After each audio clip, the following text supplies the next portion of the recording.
তারা এলাকা পরিষ্কার রাখেন, তারাই নাকি মাসের পর মাস বেতন পান না। খুব স্বাভাবিকভাবেই ক্ষুব্ধ সাফাই কর্মীরা এবং তার জেরে অচলাবস্থায় এখন দ্বিতীয় প্রাচীনতম পুরসভা। পুরসভার কথা বলছি আপনাদের, শান্তিপুর পুরসভা। তৃণমূল কংগ্রেস পরিচালিত এই পুরসভার চেয়ারম্যান এবং ভাইস চেয়ারম্যান এই বিক্ষোভের জেরে ইস্তফা দিলেন। পুরসভা না ভাগাড়, আবর্জনা টেনে এনে ফেলা হলো পুরো অফিসে। বাদ গেল না চেয়ারম্যানের দফতরও। কেউ ফেলেন মৃত কুকুর, কেউ নিয়ে আসেন বস্তা বস্তা আবর্জনা। দুর্গন্ধে তখন প্রাণ ওষ্ঠাগত অবস্থা পুরসভার কর্মী থেকে পুরসভায় কাজ করতে আসা লোকজনের। কেউ পালালেন, কেউ নাকে রুমাল দিলেন।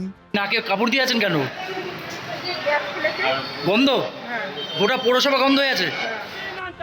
সাফাই কর্মীদের বেনজির বিক্ষোভ ঘিরে বুধবার এমনই পরিস্থিতি তৈরি হলো তৃণমূল পরিচালিত শান্তিপুর পুরসভায়। অস্থায়ী সাফাই কর্মীদের অভিযোগ, মাসের পর মাস বেতন অমিল, তাই আবর্জনা ফেলে শিক্ষা দিলেন সাফাই কর্মীদের। তার কয়েক ঘন্টার মধ্যেই ইস্তফা শান্তিপুর পুরসভার চেয়ারম্যান ও ভাইস চেয়ারম্যানের। তৃণমূলের চেয়ারম্যান এবং ভাইস চেয়ারম্যান সত্যিই পৌরসভা চত্বর সাফ হয়ে গেল। নদিয়ার শান্তিপুরের পুরো অঙ্কে ধাক্কা খেল তৃণমূল। অস্থায়ী সাফাই কর্মীদের বেতন নিয়ে দীর্ঘদিন ধরে অসন্তোষ শান্তিপুরে। কর্মীদের অভিযোগ, টানা আন্দোলন চললেও পুরপ্রধান সেভাবে আমল দেননি।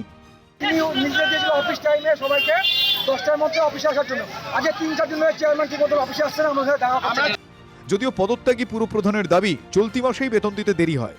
অতিরিক্ত যেটা বলা হচ্ছে 3 মাস 4 মাস তাদের বেতন বাকি আছে, মোটেই নাই। অতিরিক্ত যে রবিবার করে কিছু তারা কাজ করেছিলেন, সেই অতিরিক্ত সেই টাকাটা কিছু তাদের বকেয়া বাকি আছে। যে পৌর প্রশাসক বা যে পৌর প্রশাসন ছিল, সেই পৌর প্রশাসন যে অপদার্থ পৌর প্রশাসন, এই ঘটনা থেকেই সেটা প্রমাণিত হয়ে গেল। শান্তিপুরে তৃণমূলের সংসারে ঘোর অশান্তি। সাফাই কর্মীদের বিক্ষোভে চেয়ার গেল চেয়ারম্যানের, ভাইস চেয়ারম্যানের।